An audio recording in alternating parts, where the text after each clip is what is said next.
Okay, so talking about church show，今天我要说摊烧跟帮烧里面怎么试探机会，然后副手外面怎么试探机会。所以你看 ，Jackie 是在里面，假使他真打我，你给他打我，所以他要有这个 angle。现在我手没有面对 Jackie， 他可以来打我，所以这个事情发生的时候，我可以去这里防守，我可以夸我的手防守，比如说他打，我夸手防守。你看，考虑就是这样，我可以夸手防守，有手攻击。我没有的话，假设我出力，他还是会打我，因为我根本没有面对中心线。I'm not. So as you can see, we go back and talk about this in English now. When I'm here and he goes straight at me, I can easily shut him down. But if he gets this angle, right, and I try to shut him down, and he's walking, see, he can hit me, and I can't jump sell him. So I need to get either, I have a couple of options, which I didn't say in Chinese just now, but one is, okay, when someone goes in here, he has an attacking angle, I can turn with him, and I can jump sell, maybe I can punch him. Or not, or I can, I set up, I have a bridge then. The other way is when he comes in and he steps, he can hit me. I cross my hands, because there's no way I can get to here in time. It's not going to happen. He'll hit me, he's coming, bam, bam, bam, he's going to keep hitting me. He's not going to stop there. He'll keep punching however he likes. So my problem is I can't always say I can turn my horse in time. When he comes, and I cross my hands, keep coming. Okay, now I have an angle where I can do something. Because I cross my hands like this, I use this first section of the form, which is a transition between, this is a transition between the bong and the tan. So I cross my hands. Because I'm too late to turn. If I could turn and he walks, if I could turn and follow him, I can shut him down pretty easily with a jump sell here. My hands aren't extended, got lots of power from the hips, no problem. My problem is that I'm too late. I reacted too late. Cross your hands. No, I don't want to cross my hands over here. He'll still hit me. I want to cross my hands roughly around here. Now I can, I can do various things. I can go roll him and so on. From there, you got a bridge. You can go to Hun Sao, Chun Shou, and so on kind of movements.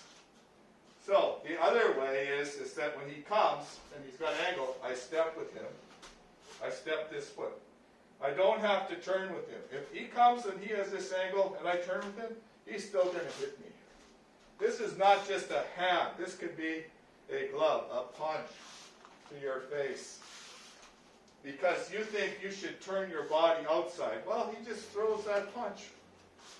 And he knocks you in the head. I mean, bam, that's just a walking hook. Boom. You just walk your hip in. If someone opens like that, boom, you just throw your hook right away, right?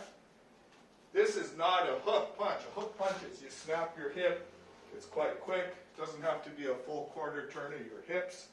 Just be a quick snap of your hip. Bam, you throw your hook. You got a glove up here to deal with his counter punch. So I can't be doing this. A lot of people do this, right? Yes, there are things you can do. When he comes in here, I can turn my arm like this as a transition, but this punch is still he's still going to punch me. So that's like you lop sell. If you end up using this hand, this is coming, come. You see, I'm not going to stay here at this position. The idea is not to get this position and then just stay there and think you're going to be okay. I can cross my hands, but this is not, the point is not to cross your hands. The point is to, the power comes onto your hands and then you start to roll and do things based on from the feeling of the power on your bridge. So in other words, going back to what we were talking about before, when he comes in, it's easy to shut him down. But if he turns and has angle, right, then he can come in, and I still have this problem of him punching me because I can't jump cell. So I might, for example, I might jump cell like this. I might step, keep my angle.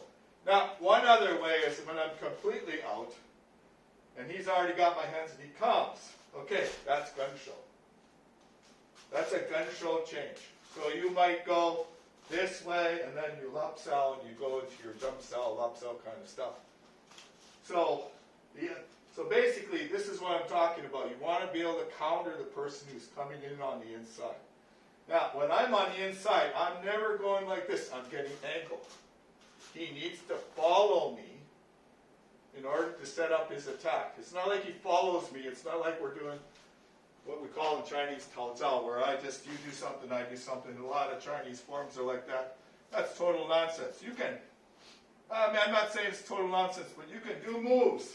And he can do moves, and you guys are like dancing like as in some stuff, the way some people do Aikido. And a lot of Chinese martial arts. But the point is when I go here, he needs to adapt to me to set up his attack. If he doesn't adapt to me, I get to hit here. It doesn't matter if this is a hook punch, a hooking elbow. I mean, this is a necktie. So in Wing Chun, you slam down with your elbow on top of his head. So the necktie in wrestling leads to an elbow right on the back of the head, which, by the way, is illegal in MMA. So obviously, when I go there, he goes there, he's fine. I go there, he crosses his hands, cross your hands, do this, cross your hands. Oh, he's fine. He can jump cell here, he can punch into my body. He's not going to stop here, he's going to go through me. It's not like he can't, as soon as he feels like he can't get it, he crosses his hands, cross your hands, cross, bam, see? Okay, now he's bridging however he likes. Not so much however he likes, but with appropriate techniques depending on my body reaction to that hit. It may hurt me, it may not hurt me. He may kick at that point, he may punch, he may kick, punch, take down, and so on. So the guy on the inside is always trying to get angle. Either this way, I push it this way, he goes on the other side, he has angle here. Maybe I'm giving him too much power, he doesn't need to move, he just can punch, he has a lap cell. In other words, he's trying to get an angle because he has to get the angle on the inside. On the outside, I'm always trying to shut him down. I don't want to I want to shut him down and control one yifu er. In Chinese, we say yifu er, which means one hand controls two. So, if I can control his hands in the center, he has trouble coming out. His whole idea is to get an angle, Quan Sao, and get to a place where I'm not facing him. So now he can attack however he likes here. 1, 2. Second hand on the top. He can go on to the lap cell. He can walk elbow, walk. He can walk in with his elbow there as a follow-up to the punch. Using a land cell position, making a fist here. This is a bar, and so on and so on. So it's not saying that will be the situation that comes up. So double rolling, always get inside, always get angle. Outside angle, if I got Fu, my idea of my Fu Shou, there's a lot of options to Fu Shou. But the big thing about Fu Shou is when I get it, I'm starting to use it like to Zhi Shou and hook and biao and so on. So you will hook biao, you will actually pull someone, go through his head, his neck here, on an upward line. Basically, it's going through his head on this line. So you hook, and then you go through someone's neck. Again, totally illegal in sport MMA. You can't do that. But I don't have this problem because I'm doing a combat style. So we're actually trying to target these points here with the biao and go in roughly 6 different directions. So 1, through his head. One, right? You could go this way. Okay, you got down, you got up, and you got patterns. So in other words, you could be like this. Based on the power here, I might go through his head, through points in his neck. So if you get this distance, it's not like you need to think about it. You're not like memorizing. This is not, okay, step 1, step 2, step 3. This is the feeling. When I do this, this person's, he's going to move his head. You're going to try to duck, get away from that, right? So I might decide to go down. I might decide to snap down. A lot of people get the idea that you're practicing this stuff like 1, 2, 3. That's total nonsense. Because I don't know which, if I jur this guy, he ducks down, right? I have to biao this way. I can't be going that way, right? You can't be doing this when the guy goes over there. You got to hook your hand in that direction. So this is based on the feeling. Well, how does he escape when you attack? The point of Wing Chun is you punch, he escapes, okay. You know, it's the feeling of the bridge. When he escapes, you have to do something. You have to change. You have to change your punch, just like boxing. The guy moves, you punch me, I move away, and I throw. That's why I got hit here. Because I'm thinking about throwing a punch instead of moving where he can't hit me and throwing my hooks and so on and so forth. Exactly the same as boxing. It has to be based on the feel, on the bridge in the moment. So anybody who doesn't practice Wing Chun that way is wasting his time. He's doing 1, 2, 3, 4, 1, 2, 3, 4, these kind of set bullshit moves. Don't do that. You're wasting your time. You have to practice based on feeling.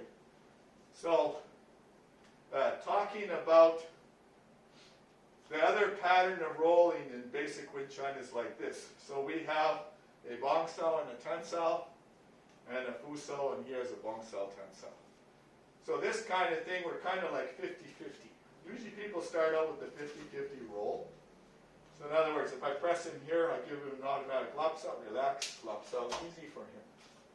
If I'm really tight, pai da is easy for him. He will come in, punch lower, boom, punch lower, boom. So that explodes through my body. In other words, I don't want to punch high because it's easy for him to do this. Just pick up your hands, relax. Pick up your hands. See? I'm going up. He doesn't need to do much, just pick up his hands. Even a normal person, when they get scared, they pick up their hands and you can block a punch to their head. You just pick up your hands. Whereas if he punches low, that punch, when he punches low, I pick up my relax, ride. Boom. Then I get hit in the head because, of course, my natural reaction is to pick up my hands.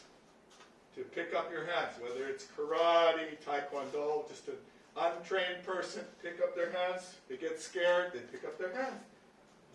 But he's coming down my center. So a lot of people want to punch the head. If he paiso and punch the head, paiso, you punch my head, easy. I can cover. Just by one hand, 2 hands, doesn't matter which hand. This is more hard. Punch low, low. Eat it. Oh! Don't tighten. You're tightening. Don't tighten. Paiso. Relax. Hi. Relax. Bang song. Watch it now. Calm. If you bang song, I got a lot of trouble. So a paiso is here. And the inside pie should look like this. So a pie, boom, yeah, see? See, even I want to stop that pie. This is coming down like a hammer. Make a fist, hammer, hammer. So he doesn't know where he will hit me. On here, here, here, anywhere on your face, on your chest, and so on. So in other words, this 50-50 roll, going back to what we were talking about. The 50-50 roll, I'm trying to move my Bong Sao towards his shoulder. If I can move my Bong Sao towards his shoulder, let's come back a bit here. I can get a Tan Sao, a Tanda. The hand should look like this, should not look like this. This kind of position is no power. This is much more power because the elbow's in line. You can get, even touching them, I can get a lot of power here. Because it's the way the angle of the elbow, you get the elbow alignment. So Zhou Di Li. Zhou Di Li comes because the elbow is aligned with the hip. Now, I'm not talking about using your dantian or any of this more complicated internal linkage. I'm just talking about the way the elbow is aligned. This is no power, this is more power. This position. Now, I didn't even use my dantian linkage much. You don't actually have to, but it's much more, just a simple linkage is the elbows in line.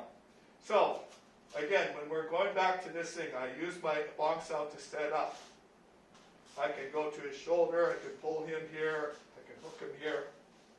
You can get Russian tie, kind of stuff from wrestling, very similar in Wing Chun. Not that difficult to get because you get someone using power on his arm here.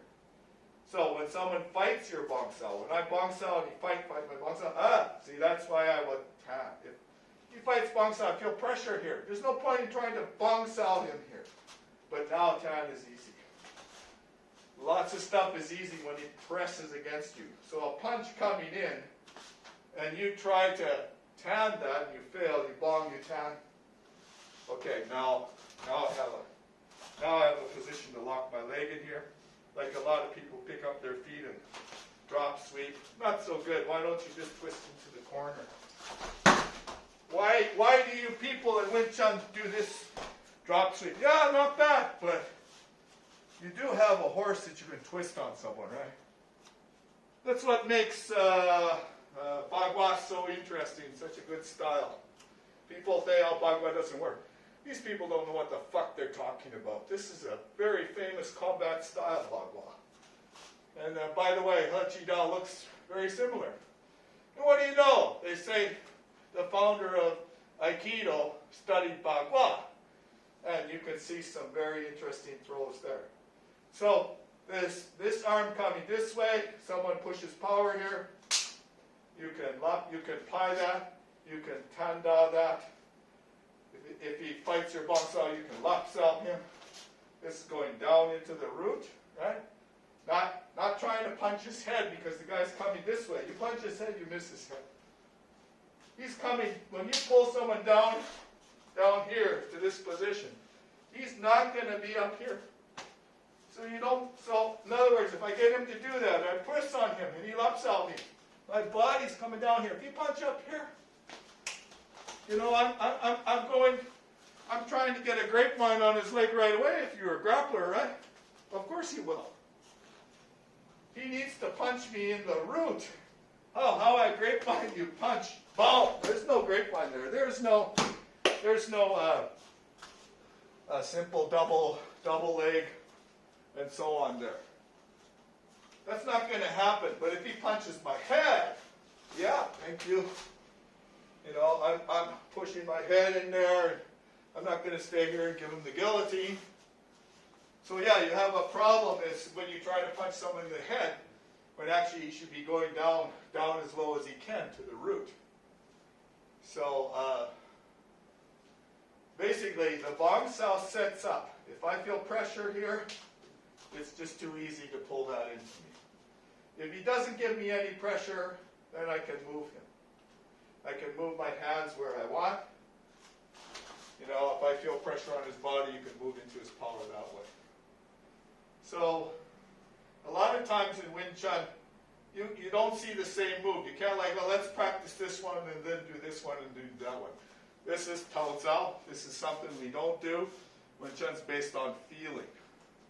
You get a feel on the bridge. And Wing Chun's just not sticky hands, obviously. If someone punches, you can go straight from Wen So itself. The asking of the hands is basically attacked by bridging. So he punches me, hit me in the body, and he could ball pie now. Ball pie. As soon as he feels my body react to that punch, ball pie. Now we'll ball pie. Boom, ball pie. Okay, that's the stick. That was Churchill. That was sticky hands. He hit my body. The body reaction to this punch is also Churchill, and then he goes to a punch, a kick, a throw, whatever it is, just like any other style. Don't get caught up into this concept that Wing Chun is, oh, let's do this and roll. That's not sticky hands. That's just an exercise to develop your sensitivity, feeling, and ability to use the basic techniques. So a lot of people get the wrong idea. Once he punches, I don't block, he can keep going. That's already sticky. Once he touches my body, the physical contact. He doesn't actually need to. If I start out and maybe like this, you don't actually, this is all, this kind of Bruce Lee kind of stuff, that's also sticky hands. So there's not exactly that we always start out by rolling. Okay? You've got to get this idea out of your head that, oh, well, Jeet Kune Do is this and Wing Chun is this. This is total nonsense. Total nonsense. Wing Chun and Jeet Kune Do very similar. Just maybe you could say if you punch, you know, and you go in and you have a bridge and it's an intercepting fist. So my hand got here, I felt power there, but I pushed through like a bulldozer. More of a Shun Shao application. The second form in Cantonese is called Chum Kyu. Excuse my Cantonese pronunciation. But I'm used to using Mandarin to talk about Wing Chun. So to review, when he's here, a lot of times he sets up. If he bong sows here, jumps out here, he has pressure here, he can switch out his angle. He has power, now he can hit, he can pipe, he can lup sow, he can sha, so he can hit here and here. In other words, this lap sow isn't pulling someone. This is a very quick move. Basically, you basically slide on his hand, and then you go back to the punch. If you got the feeling that he can't hit you, so notice he slides on my hand. Palm. Oh, I'm still there. I'm a tough guy. He hits my throat, but I'm okay. He's gonna punch me again. Punch. Boom. No, you hit. Bam. Hit it. Hit again. Didn't hit. He didn't punch through me. Just hit. Boom. Didn't hit. Come on, hit me. Yeah, actually, I still didn't feel that you got linkage there, but at least the punch penetrated. That angle, he would get more power. Not this angle. You get that angle, you were quite happy. Now you punch. Actually, more pushed me this time, but the idea is to get that angle.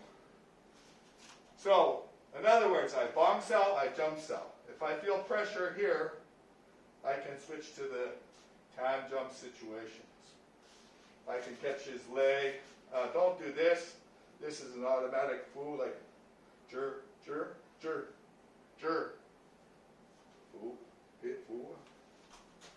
A lot of people do neck pulling hand on the inside. Yeah, that works if the guy doesn't do anything, but my Sifu was quite adamant about this is like if he grabs my neck inside like a wrestling tie, boom, boom. Why do you let someone do this and like a neck pull down to do your wrestling kind of thing without you yourself taking the outside and clotheslining his head? Why do people allow this to happen? Because they don't know what the fuck to do. They're not aware that they should actually, someone pulling your head like that to do basically, I have an overhook. He has an underhook. I have a frame here to attack, right? The whole idea of the jump sound, an and gam and la is when he does something like this, I can attack right away. But when he's on this side, I can do this. He can walk. Right? He doesn't have to just lock me here. Right? He can throw his elbow here. The point of getting a fuso is to throw your elbow in some sense. And not exactly. I'm not saying that's the only thing you get out of a fuso. But it's not to grab on the inside like this. Yeah, I'm giving him all kinds of chances to hit here. Once this goes down, my body, his hand can't hit him. I'm too far away. So a lot of people think, hey, just do the neck pulling hand and punch someone like from the first section, the very first, second move in the wooden dummy. You bridge and then hook. Now that's pretty easy for him to attack in a lot of ways. So don't do that. If you see people doing that on the net, you say this is a good move. That's not a good move for you. There's so many ways he can attack me when I grab on the inside like that. So don't do that. Going back to the whole idea again. When we're doing a rolling, like a equal roll, bang, bong, he has a bong. I have a tan, he has a tan. The idea is to first sink, and then you move your bong sao or you move your tan sao to set up.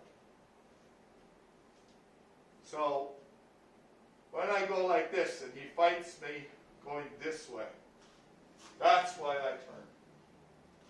One of the reasons why I can turn is I just turn a little leg. So as soon as your arm goes in a circle this way, the person generally fights. Now he turns his dantian, turn a little, and I come into the range where he can hit me. So when he turns, right, either I float with him, he turns, I cross my hands, he turns, he hits, I'm late, I use this footwork. What I don't do is when he turns and I fight him, is now he can walk, just walk, boom, he can walk through a tap. You don't clamp on someone with your push-up. He's trying to get angle. He's always trying to get angle. So you have to have skill. You have to understand how Wing Chun works to use a tan and a bong. When you're like this, you can just use power and push someone down pretty good. This is a pretty dominant position, so the person on the inside has, it's kind of like he's in your guard. You have to be able to definitely know how to move your hips. Not just face him and then try to come down the center, because I'm on top. So he needs to be able to use the leverage. He needs to use the dantian. When he moves a tan and I fight, he turns and see, now I'm coming. And now, no, stay there. Like, gong ni da the way. Yeah. Now he can just walk, step, big step. Oh! See, this is, you don't just go there and hit, you walk through like a bulldozer. You angle through that person. That's when he can use Chun. Because I've already got hit here. If he hit me here, he walks now. Walk through. Boom! You see, that's why he wants to use the Chun step. To punch through someone. So, boom! You know, you're taking at least anywhere from, this could be Chun. This could be Chun. Notice I'm not going this way. It could be this fact that I go that way turns my dantian. It's a crossing step. It's not straight at someone. So in other words, I press him, I feel power. I walk on a crossing line. So he feels power. Right? Walk, crossing line, boom! Yeah, that's the right way to do it. Right? He didn't go straight this way. He walked that way and held center. So his dantian naturally turns. He's not thinking about it. He holds center and punches. He's got 3 torques going on there. Totally different than just going straight down the line attacking someone. Anyway, I've covered a lot of stuff in this video. Thank you for watching. Please subscribe to my channel on YouTube and TikTok, and we'll see you guys in training. Bye-bye. Hey, Jackie, say bye-bye to the guys. Bye-bye. Jackie's, likes to train a lot.